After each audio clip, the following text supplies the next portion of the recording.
I, 33 female, married my husband Alex, 35, 8 years ago. About 5 years ago, my mum died sometime after my second child was born. I went into depression due to her death and postpartum. We stayed at my mum's house for about 6 months with my sister Sally, 28. Alex and Sally helped me a lot during this time and got me out of that dark phase. Things eventually got better and we came back home. About 2 years ago, we had our anniversary and we decided to celebrate at home. Sally came too. However, towards the end of the party, I saw Alex and Sally arguing, and then she abruptly left. When I asked him, he broke down and told me he had an affair with Sally. Basically, when I was in depression, he was so lonely and didn't know how to make things better. I became like a shell of a person, and he felt helpless seeing me like that. Then Sally came and comforted him. They would share their feelings with each other and become each other's emotional support. This led to an emotional affair that turned physical after Sally kissed him.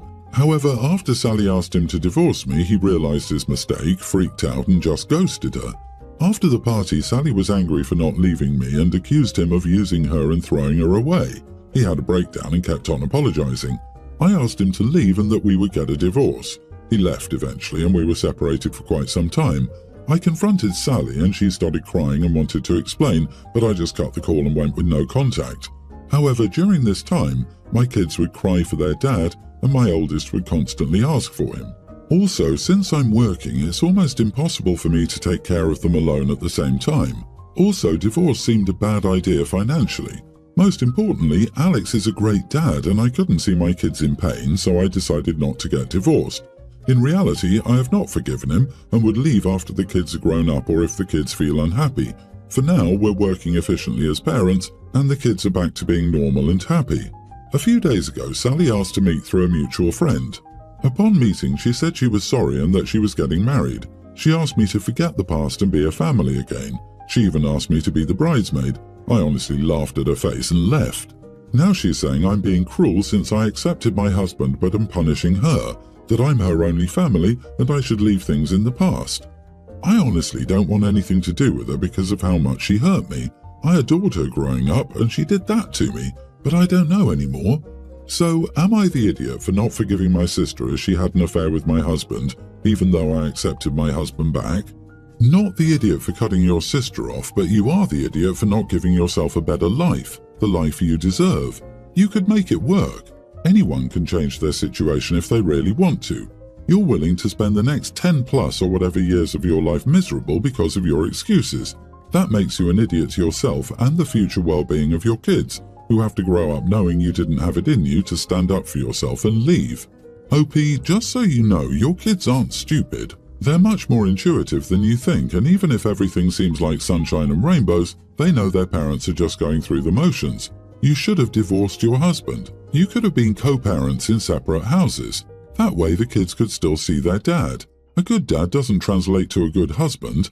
Anyway, to each their own, you don't owe your sister anything. But to change one thing you said, she did that to you at the end. That is inaccurate. They both did that to you. Your husband is just as responsible as your sister is. Agreed. Staying together for the kids is really good for the kids. You're potentially teaching your kids to someday accept the same treatment. I really hope she doesn't have girl children. What a terrible thing to model. Forgive the wandering spouse, but that hussy affair partner is dead to you. The misogyny is coming from inside the house, ma'am. Update, I've been very clear with my husband that I haven't forgiven him. I might forgive him in the future, or I might never. Right now, I don't know.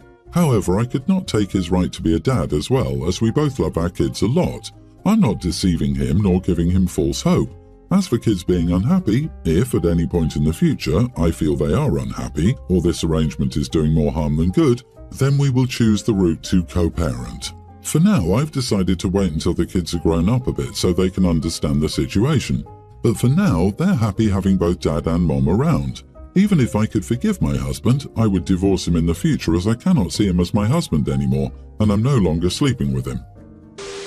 My sister Jen, 28, and I, 27 female, are from a lower middle class family. Our parents worked hard to provide for us, so when we both graduated from university, the same major and faculty, we agreed that we would take our parents out to eat at a nice place monthly and take turns paying, in addition to helping them with what we can. I met my husband Tom, 33, in my last year of university. He's rich, the only child of 2 doctors and himself a biomedical engineer, and adores my parents. We married last year and he was engaged for 2 years before that. Since we've been engaged, Tom has been paying for our outings. He took my family to the nicest places, citing YOLO, and we always had the best times. Jen chose to do what she loved, and while her pay could have been better, she never struggled financially. She could take our family out until last year when she decided to pursue a graduate degree, thus not earning. Tom and I said we would still have our nice monthly meal and we would just pay for everyone. Jen started seeing Rick, 29 male, 9 months ago. 5 months into the relationship, Jen asked if she could bring Rick to our meal and we said yes. Rick was working a similar job to Jen's but in a more senior position. It so happened that my parents craved a certain type of food when Rick started to join us, so the restaurants we chose were not overly extravagant. Rick noticed how Tom and I always paid and he said he would like to cover the bills next time. Everyone said okay. My mom chose a nice restaurant for our last outing. My parents and Tom proceeded as usual, but I noticed Rick and Jen looking tense. When it was almost time to pay, Jen pulled me aside and asked if she could borrow some money. I told her I would happily pay for the meal. Jen said it would make Rick look bad to be unable to pay when he said he would. I told Jen Rick could put everything on his credit card and I would send him money later. Rick ended up doing that, and after we 4 sent my parents back home, I asked Rick how much money he would like me to help him with. Rick said he didn't expect to dine with such elites, and it was classist of us to spend so much on just one meal. Tom said that if he couldn't afford the place, he could just tell us and we could have changed the place.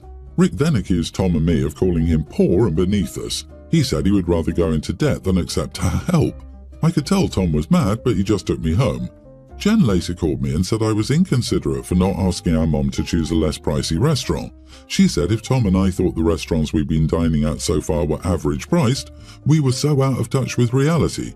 She said Rick was also mad at her for making him lose face. Am I the idiot? Your sister is the idiot in all of this. I know it seems off, but she's at the center of this. She must have known her boyfriend is a sensitive little sniper who clearly has issues regarding his socio-economic status. He'd rather be in debt. Oh, please say she's heeded that neon flag. Seriously, she's been involved in these dinners since day one. You made it very clear that you and she are equal in your relationship with your parents and in life, though you have more money. She could have warned him.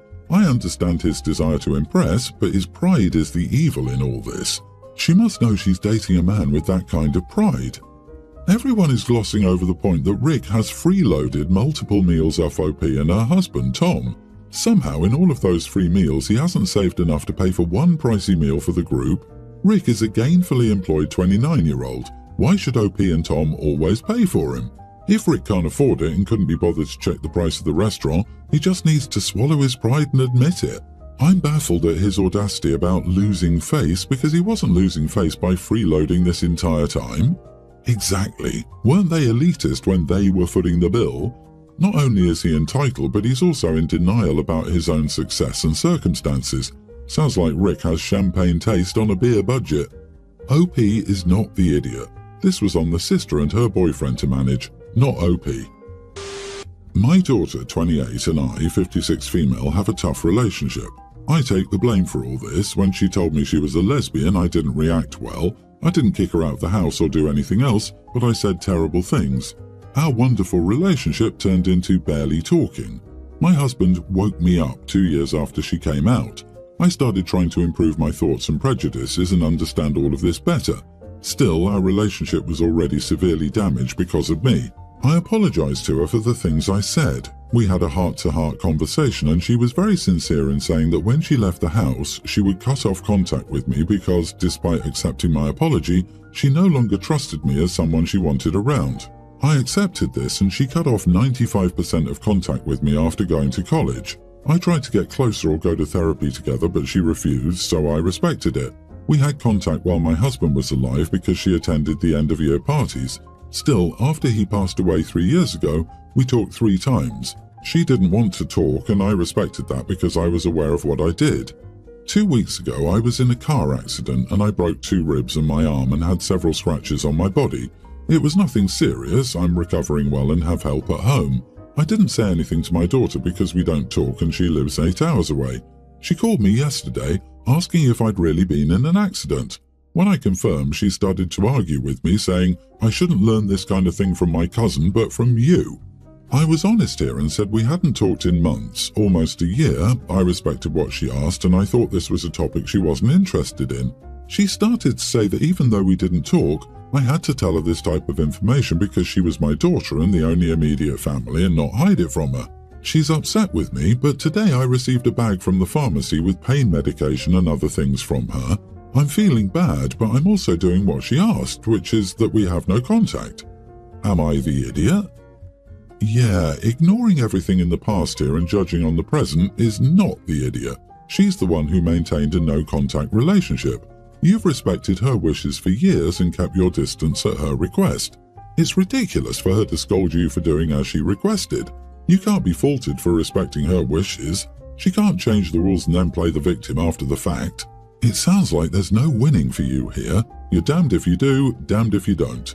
She's going to be upset whether you contact her after being told not to or you didn't contact her. You're not a mind reader to determine what contact is acceptable for her, depending on what rules she's established that day.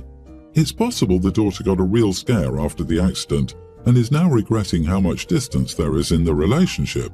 She's not expressing it well if that is the case, or she's only upset because she heard about it from her cousin and was embarrassed that she didn't know something important about her mother. Exactly, the daughter realized she looked bad to the family when her cousin told her about the accident. Send her a thank you note for thinking about you. Tell her that if you have another accident, you will tell her. Then it's up to her to get back in contact. Do not expect much, though. You might have made a mistake, but her behavior is just as bad. My girlfriend is a very practical person who has an I don't care mentality toward cars and most things in general. I'm an amateur mechanic and really like cars. Currently, I'm driving and working on my BMW 535i. My girlfriend has a 2015 Toyota RAV4 which she bought new. I've joked that it's ugly and it made her angry. I didn't think she took it so seriously. My parents live in the mountains now and my mom had her tonsils removed after frequent strep infections. I wanted to visit her, but there was a lot of snowfall which froze and my car is rear-wheel drive. I asked to switch cars with my girlfriend and she said no. When I asked why, she told me I kept making fun of it. I hadn't made fun of her car in months, and it's ridiculous she still remembers and is making a big deal out of borrowing her car. I argued with her, but she wouldn't budge and told me to rent a car, if it was a big deal. Last-minute rentals are about $150 a day, and I plan to stay overnight. $300 for a 3-hour drive seems crazy, and I offered to pay her $100 for her car for the weekend, but got shut down. I feel like she's childish, but am I the idiot here for making fun of her car? You are the idiot. You made fun of her car and that hurt her feelings. Obviously you didn't apologize, or did the lousy, "It was just a joke, babe, don't take it so seriously," which is not an apology, so she still holds to that grudge. Now you want to use her car, she's coming back at you for disrespecting her car, which is totally her right. She's not allowing you to borrow it, it is totally her right. You need to instead pay $300 and you think it's crazy, but you still haven't apologized, right? Instead, you've called her childish and ridiculous and made a big deal out of it. All tactics used to avoid taking responsibility and holding yourself accountable for your actions. But he hasn't made fun of it for months. That's an apology, right? Mr. BMW can't drive his own vehicle in the snow. He needs to use the car he previously mocked. You should consider getting off your high horse and offering a real apology. Your girlfriend purchased a car and worked to pay it off. I'm sure she's proud of it, and to have you mock it is disrespectful. I, female 21, have a skin condition called vitiligo, and despite it now covering more than half my body, I've come to accept it. I also have pretty distinct scars. They're not really nice looking, but it's whatever. I don't cover up any of that. I'm happy with how I look, and I don't want to hide a part of me. But that brings me to the wedding party in question. My cousin Dan, 27, is marrying Laura, 26. I befriended her through Dan. She was always nice and didn't fuss about how I looked. That said, when she asked me to be her bridesmaid and I accepted, she asked if I could cover the scars up. I admit I wasn't too happy, but they can be an eyesore, so I agreed. That was last autumn. A few weeks ago, she extended the request to cover up the skin condition, which would mean two things. Either I would wear a completely different dress or attire than I already bought and other bridesmaids had, or I would wear 60% concealing cream for the day. For everyone there, that would just make me stand out more and make Laura blatantly look bad, in my opinion. Why is she wearing a suit? Didn't she entirely ditch concealers years ago? I explained that I couldn't do that for said reasons, to which she basically told me to figure something out, and that she didn't want me taking the attention away. I told her everyone attending already knew me, so I didn't know what was wrong. Laura still demanded I figure something out, so I did the simplest thing I could to appease her. I can't steal her thunder when I'm not at the party. I still intended to come as a guest and in a normal dress though. Laura still told me to cover up even as a guest. I told her no, which she didn't take well. So now I'm not attending at all. Dan told Laura to let it go and kind of tried to calm her down, and most people relatively agreed with me. However, I also had people tell me to swallow my pride for a day. So, am I the idiot? Honey, can you please attend the wedding in a head-to-toe sheet with eyes cut out? It's like a full-on ghost, but not a white sheet, then you might be mistaken for the bride. Jesus, you are not the idiot for not attending. If I were Dan, I'd cancel the wedding. Who wants to be with such a superficial, entitled and unkind person? I'd go with a full-body astronaut costume with a reflective helmet. OP, you have a health condition that you live with. This is not the swallow the pride thing. This is not the case when a guest insists, I'm just expressing myself, my pride. No one has the right to ask you to cover up how you look for their event, and you've learned something important about your cousin and his bride-to-be. Feel free to tell anyone who asks why you're not attending. I'm sorry you have to deal with this.